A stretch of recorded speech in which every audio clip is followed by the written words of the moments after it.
Je vous présente Christelle Cournil, donc, qui est maîtresse de conférence à l'Université de Paris 13, spécialiste de droit public et de migration environnementale, et François Gémen, qui est géopolitologue. Je ne sais pas si vous revendiquez cette expression. Ouais.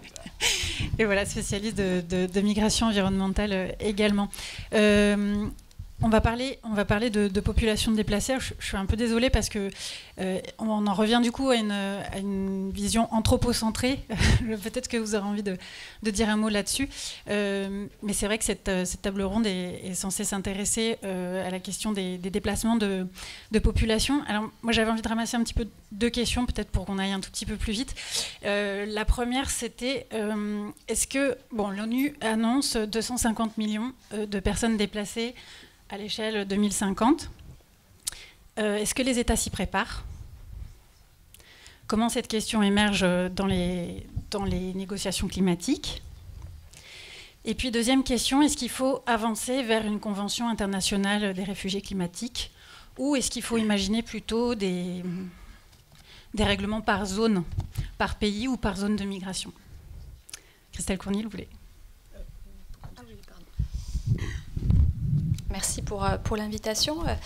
Alors, effectivement, on va rentrer par peut-être la figure la plus emblématique du dérèglement climatique, celui qui se déplace de son lieu de vie pour des raisons forcées ou non forcées, de façon temporaire ou définitive. Cette question du déplacement des populations va progressivement en fait, intégrer les discussions des conférences des parties. Elle a démarré avec la COP de Cancun en 2010, alors qu'objectivement, on travaille depuis 2005 sur cette question, tous les deux à peu près. Et moi, à titre personnel, je ne pensais pas que la thématique intégrerait, entre guillemets, aussi vite l'espace de discussion du climat, de la COP.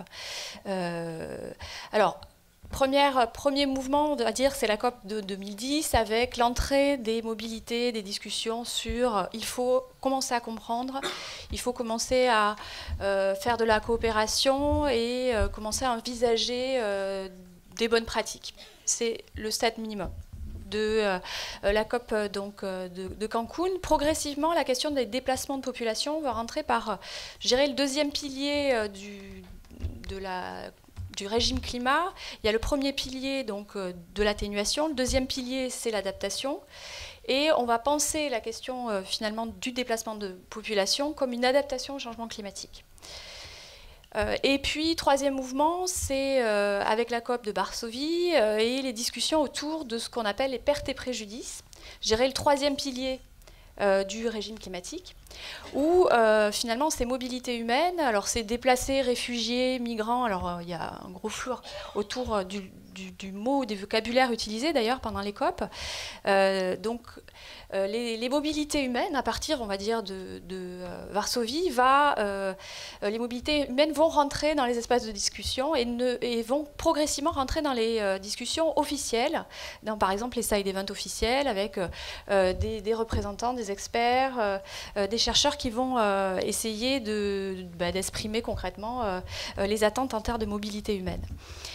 La question ensuite qui reste, bien sûr, c'est, après Varsovie, c'est est-ce que les mobilités humaines vont rentrer dans l'accord de Paris? Et donc il y a eu quand même, là pour le coup, de grosses déceptions.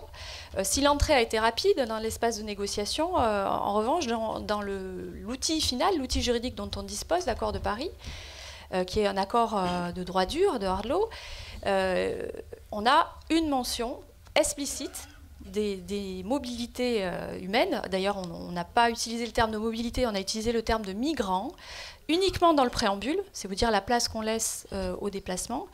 Et on a utilisé ce terme de migrants, assez flou, c'est peut-être un avantage, du coup on peut y mettre toutes les formes de déplacement, mais on n'a pas parlé de réfugiés, donc avec toute la dimension un peu compassionnelle, de recherche de protection,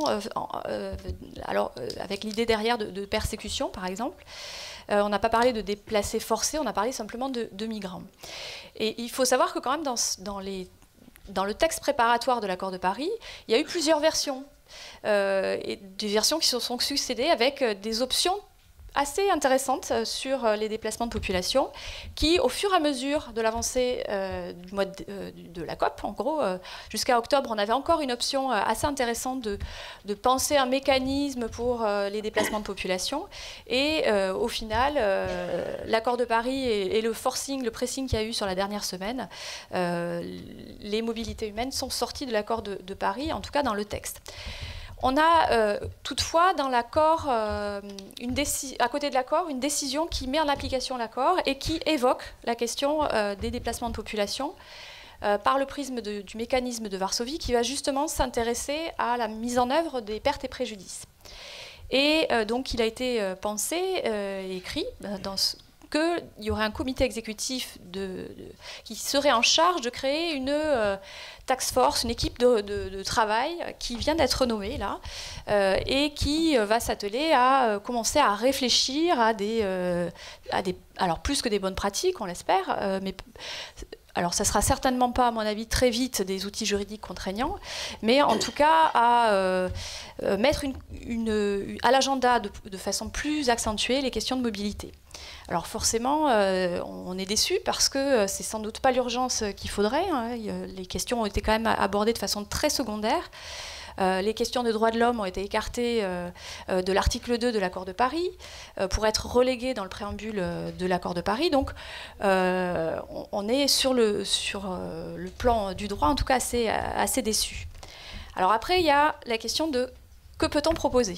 Parce que l'accord de Paris, il n'est pas invocable devant un juge. Aujourd'hui, les décisions qui ont été rendues par quelques juridictions, notamment de Nouvelle-Zélande, où il y a eu des demandeurs d'asile qui ont évoqué les changements climatiques, ont été déboutés.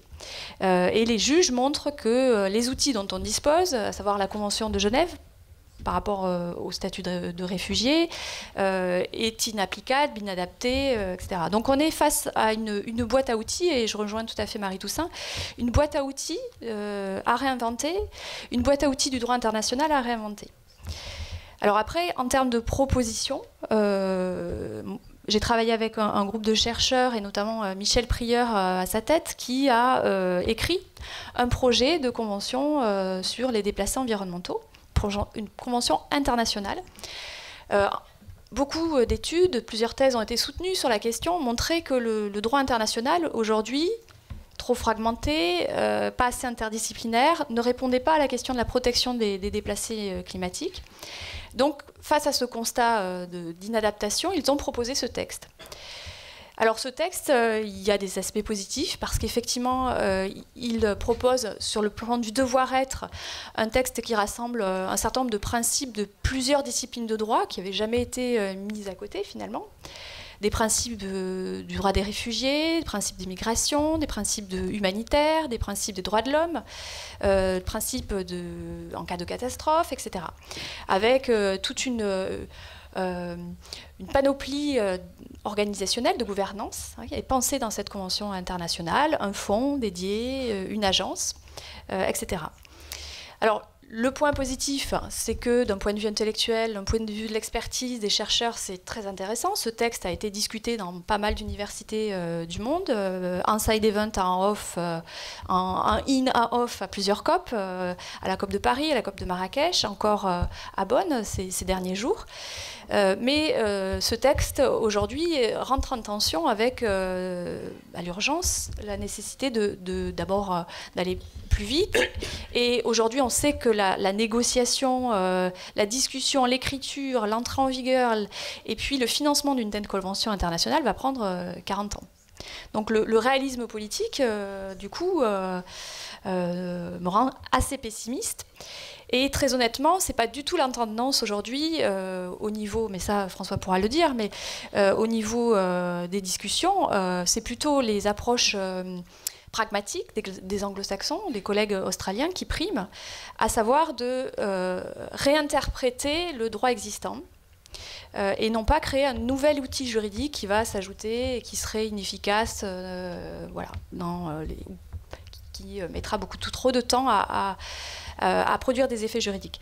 Donc les collègues australiens, eux, réfléchissent plutôt à modifier, par exemple, les protections subsidiaires, créer des protections temporaires, imaginer des protections, aménager des protections qui existent déjà en droit droit de l'immigration, droit des réfugiés. Certains ont proposé de modifier la Convention de Genève, mais ça a été plutôt très, très critiqué. Donc on est dans une espèce de tension délicate entre faire du droit nouveau, créer une convention internationale nouvelle, ce qu'on appelle la lege ferenda, ou au contraire modifier l'existant et faire du neuf avec ce dont on dispose déjà. Moi, j'ai pas tranché, très honnêtement, et j'ai pas de solution.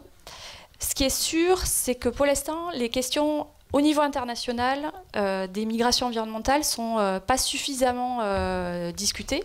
Elles le sont dans les négociations du climat, mais encore de façon très anecdotique, c'est très clair, même si elles sont présentes. Elles ne sont pas assez discutées dans les espaces comme le cadre de Sendai, qui est un cadre onusien qui réfléchit sur la prévention des catastrophes.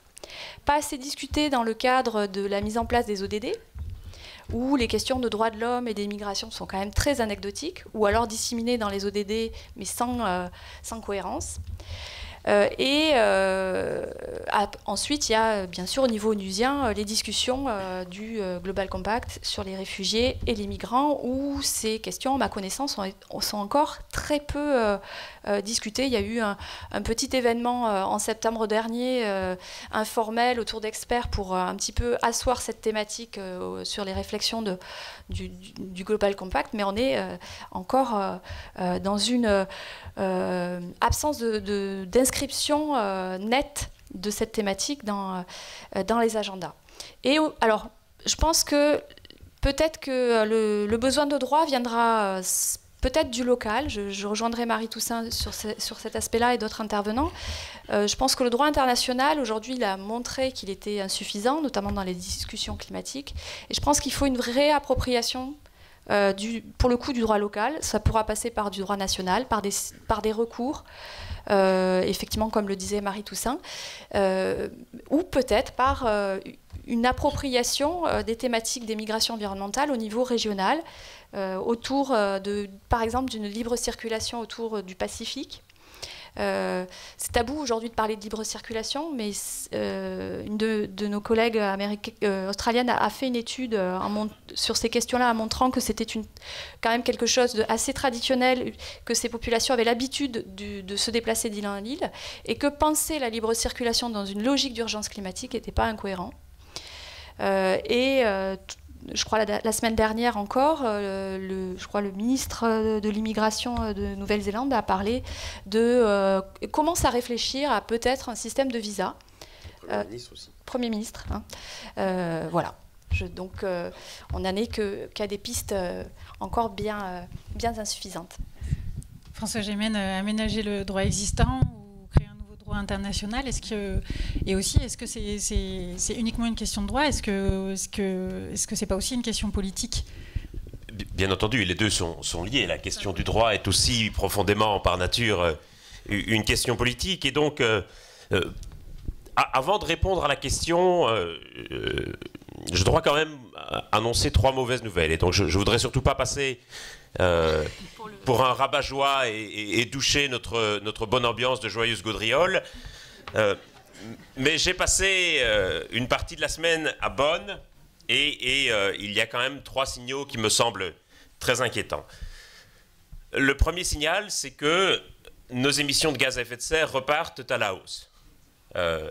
Au cours des 2 ou 3 dernières années, les émissions de gaz à effet de serre au niveau mondial avaient atteint ce qu'on pensait être un plafond qui laissait espérer que peut-être nous avions atteint le pic des émissions mondiales de gaz à effet de serre. Et malheureusement, elles sont reparties à la hausse de 2% cette année, ce qui laisse croire que malheureusement ce plafond n'était qu'une illusion et que alors que les émissions auraient dû baisser depuis bien longtemps déjà, elles sont hélas reparties à la hausse. La deuxième mauvaise nouvelle que je dois annoncer, c'est que à la COP23, les présentations que l'on fait autour de notre projet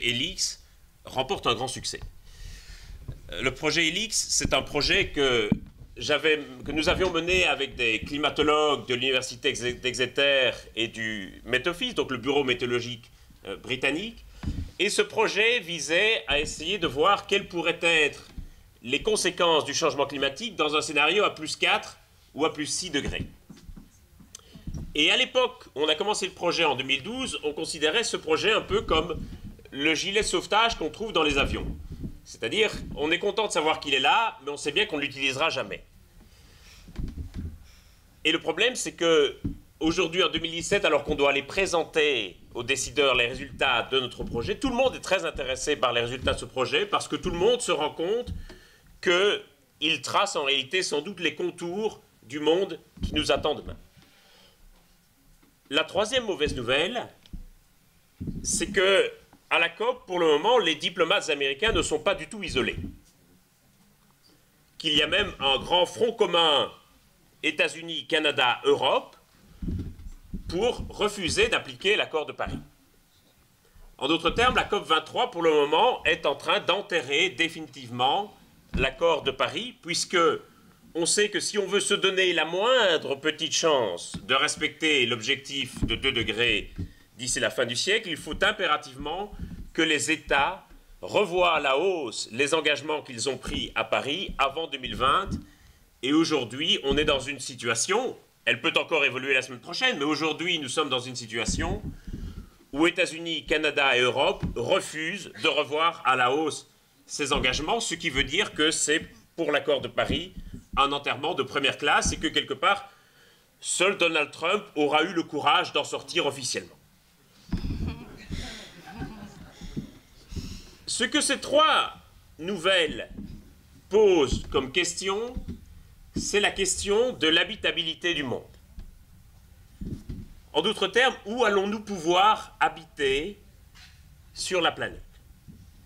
Et en réalité, cette question de l'habitabilité n'est pas une question lointaine ou distante qui se poserait dans le futur, c'est une question qui se pose déjà, et je crois que c'est là que la crise climatique rejoint ce qu'on appelle la crise migratoire. Parce que ce qu'il faut voir, c'est que aujourd'hui déjà, des millions de personnes sont poussées sur les routes par des dégradations de l'environnement et que nous refusons de les voir. Nous refusons de voir, par exemple, qu'une partie significative des migrants africains qui arrivent aujourd'hui en Europe sont aussi des migrants environnementaux, pour la simple raison que l'agriculture de subsistance constitue la principale source de revenus de la moitié de la population d'Afrique environ, ce qui veut dire que pour la moitié de la population d'Afrique, l'environnement et l'économie, c'est la même chose. Que les ressources dont disposent ces gens dépendent directement du climat qu'il fera chez eux. Je pense que ce n'est le cas de personne dans cette salle. Moi, qu'il pleuve ou qu'il vente, ça n'a aucun impact sur ma fiche de salaire à la fin du mois. Pour la moitié de la population africaine et pour une grande partie de la population asiatique, l'environnement et l'économie, c'est la même chose. Et donc aujourd'hui, on a des parcours migratoires de plus en plus fragmentés, où les motifs de migration vont s'additionner les uns aux autres et s'influencer mutuellement. Ceux que nous nommons migrants économiques sont aussi, pour beaucoup des migrants environnementaux, simplement parce que l'environnement et l'économie, pour eux, c'est la même chose. Et donc, en quelque sorte, ces migrations qu'on va appeler climatiques ou environnementales vont questionner profondément, vont bouleverser les catégories dans lesquelles nous rangeons les migrations et la manière dont nous appréhendons les migrations contemporaines. Et je crois que, au fond, le changement climatique et les migrations posent exactement la même question. Et cette question, c'est celle de notre rapport à l'autre.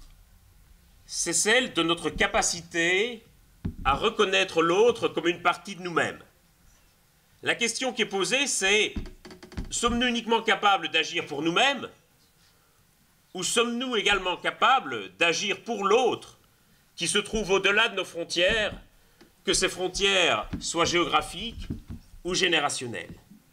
Est-ce que nous sommes capables de cosmopolitisme? Est-ce que nous sommes capables, au fond, de nous penser comme une humanité, ou est-ce que nous allons nous penser simplement comme une collection de petites Grande-Bretagne ou de petites Catalogne?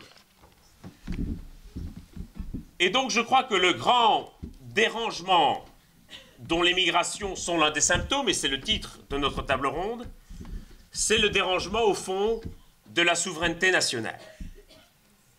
La souveraineté nationale qui régit encore aujourd'hui l'ordre du monde est conçue en 1648 lors du traité de Westphalie pour mettre fin à la guerre de 30 ans qui a ravagé l'Europe. Et on conçoit la souveraineté nationale comme la juxtaposition des frontières géographiques, démographiques et politiques. En d'autres termes, on va dire, à chaque territoire correspond une population, et à ce territoire et à cette population correspond un souverain. Et nous allons délimiter ces territoires par des frontières, et chacun va se gouverner soi-même. Comme s'il y avait une juxtaposition parfaite entre la géographie, la démographie et le pouvoir. Et donc, dès 1648, le monde va être conçu comme une sorte de collection d'États-nations, les uns à côté des autres. Et ce qui est mis en cause aujourd'hui, à la fois par le climat et par les migrations, c'est cette conception de la souveraineté nationale comme une juxtaposition des frontières géographiques, démographiques et politiques. Quelle est encore la souveraineté dont dispose véritablement un État comme le Bangladesh ou comme Tuvalu, lorsque plus de la moitié de son territoire demain sera englouti par la hausse du niveau des mers dont il n'est pas responsable et sur laquelle il n'a quasiment aucun contrôle? Quel est encore le sens de cette juxtaposition à l'ère des migrations internationales lorsque un même territoire va accueillir plusieurs populations et lorsqu'une même population sera dispersée sur plusieurs territoires? Et donc je crois que l'enjeu politique fondamental qui est derrière cela et qui est bien entendu des conséquences et des répercussions juridiques, c'est notre capacité à redéfinir une souveraineté qui puisse prendre en compte à la fois cette crise climatique et cette crise migratoire, et au fond, l'enjeu de repenser cette souveraineté, c'est un enjeu de fraternité. C'est la question de notre capacité à nous reconnaître une identité commune et un destin commun au-delà de nos frontières nationales et générationnelles. Nous en sommes encore très très loin.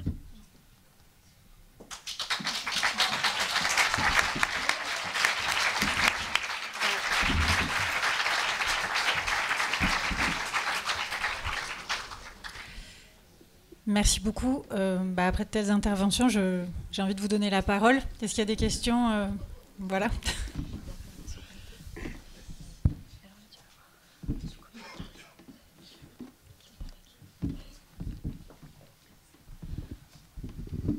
Oui, merci. À propos de la souveraineté, donc, il est vrai que le Bangladesh, l'État du Bangladesh subit de fait le dérèglement climatique qui a été provoqué par d'autres États, d'autres peuples, d'autres pays.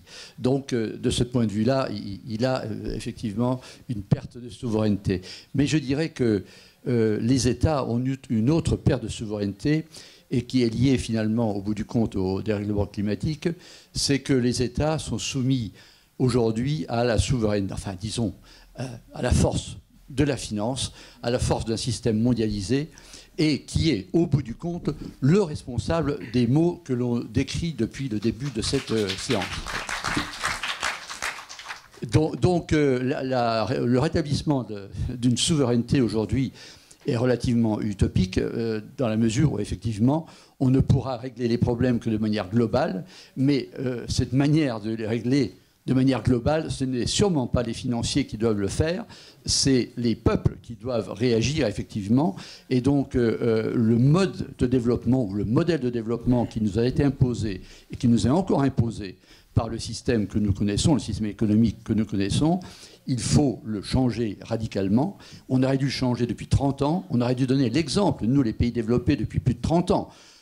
Parce qu'il y avait des gens qui avaient la clairvoyance de ce qui arrive aujourd'hui, mais les politiques ne les ont pas entendus, les peuples non plus. est évident que si on avait montré un autre problème, un autre modèle de développement dans les années 80 ou 90, eh bien peut-être que les pays émergents auraient vu ce modèle et auraient pu l'adopter. Mais aujourd'hui, il n'y a pas d'autre modèle de développement que celui qui est guidé par le profit, la finance, etc.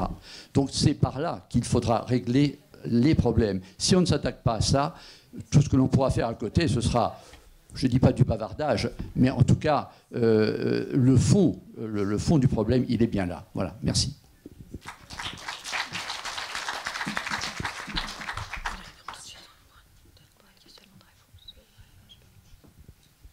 Ouais,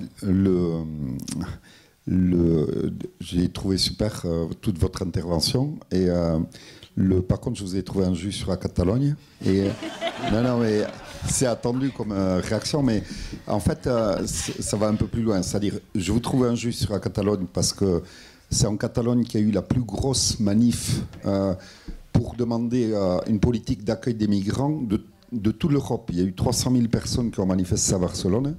Et la Catalogne, un de ses motifs d'affrontement avec le gouvernement central, c'est aussi son désaccord sur les politiques d'accueil de migrants de l'Espagne. Et moi, je pense que justement, ce qui est en jeu au niveau de la Catalogne est très lié à tout ce que vous avez dit. Et je dis la Catalogne parce que c'est l'actualité du moment, mais je pense que c'est la logique de tous les territoires.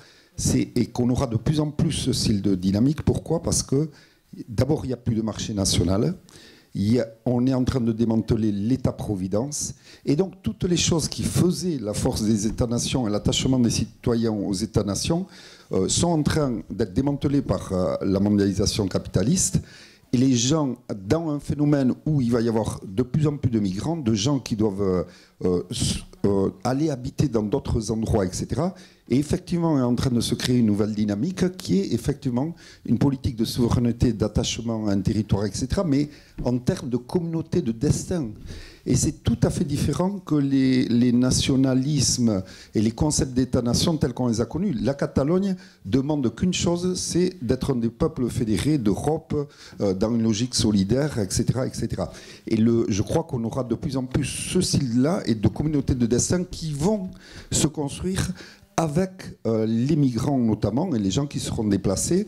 Pour finir, les paysans du Pays Basque, par exemple, luttent bec et ongle pour la souveraineté alimentaire du Pays Basque, mais leur premier argumentaire, c'est qu'il faut laisser les terres du Sud pour nourrir les populations du Sud et qu'on a un devoir de construire la souveraineté alimentaire au Nord.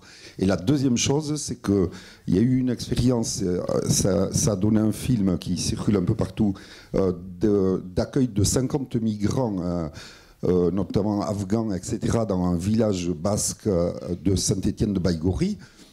Tout ce qui a été d'accueil, etc., c'était de montrer justement tout le tissu culturel, social, etc., du Pays Basque. Eh bien, tout plein de ces migrants, c'est pas officiel, c'est pas public, etc., mais sont restés aujourd'hui en Pays Basque parce qu'ils se sentent basques et qui se sont trouvés une communauté de destin.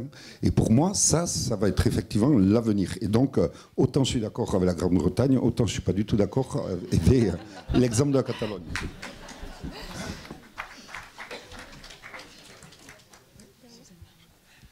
Merci. Il me semble, je sais qu'il faut quitter la salle dans pas longtemps, alors, mais il me semble qu'une sorte d'alliance de facto ce soir s'établit entre toute une série de groupes d'intérêt, entre les juristes, les scientifiques, Politis Alternativa Attac, la loi, les mouvements, les grands mouvements des populations, les droits de l'homme. Et j'espère que cette soirée donnera lieu à des rencontres peut-être plus petites, mais qui permettraient de faire ensemble de grandes campagnes qui seraient portantes, y compris pour le grand public, et donneraient un plus ample sens de cette urgence.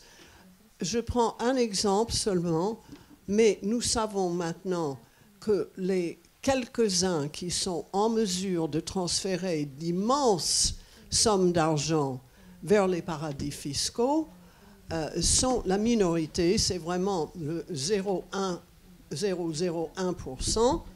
Nous savons qu'il y a quelques entreprises transnationales qui en font autant. Avec les connaissances que nous avons ensemble, à la fois de ces mouvements financiers, des impacts sur le climat, de ce qu'il faudrait faire, on peut baser des campagnes pour tel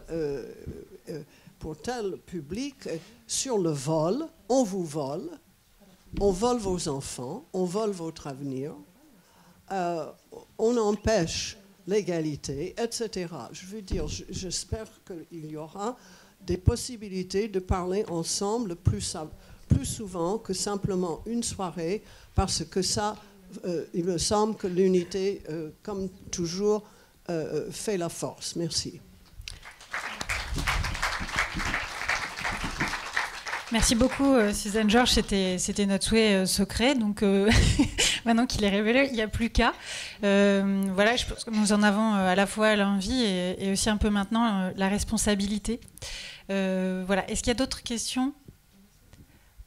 Donc, on va passer à notre dernier débat maintenant. Merci beaucoup à tous les deux et à tout à l'heure.